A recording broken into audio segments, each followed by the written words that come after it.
Christina, so our next question asks, I recently started dating this incredible woman I've met in my 31 years. She's perfect in every way, except she's a terrible driver. She gets road rage, had a collection of speeding tickets, and yells behind the wheel. I can't imagine ending my relationship over this one thing.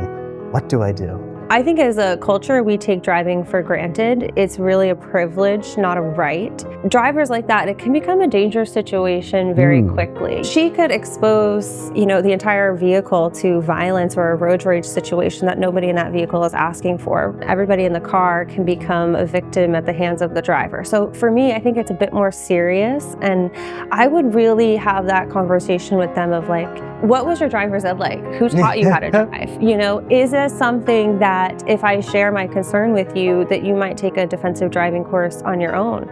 Is this something that you can work on? Because I think of it like this, Warren, if I find somebody who could be my future partner, but they're a terrible driver that risks my life, how am I gonna allow them to drive with my children? Yeah. It's a problem in the moment, but also in the future. It can't be overlooked. I would definitely address this and see what that person is capable of. So I think just realizing what your boundaries are, and it's safety. It comes down to that basic right of feeling safe within your travels, and not only yourself, but your partner. Who wants to build a life with somebody that could kill themselves or somebody else on the road that you lose? I think that's a really serious red flag that goes almost right to the top of my list of things that need to be addressed immediately, because you're only going to continue to bond with that person. And if they can't make any changes behind the wheel, and in Maine, almost 100% of us have to drive to get to where we're going, then that might be one I bow out of, or take a serious reflection and see what can't translate with that relationship, that maybe she can work on those really poor driving habits. Yeah.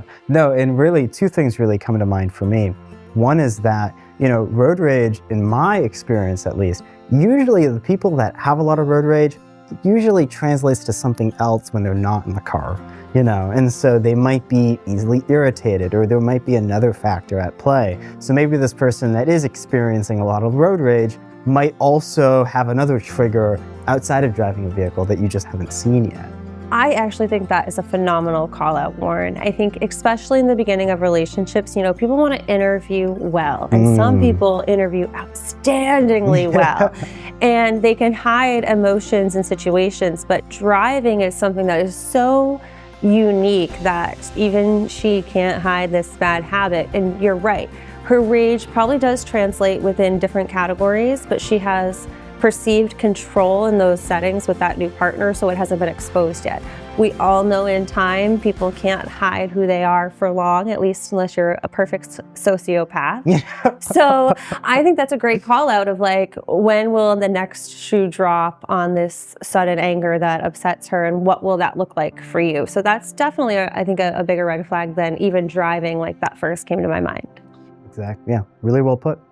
All right, we'll have more with Ask Christina Anything right after this break. Stay with us.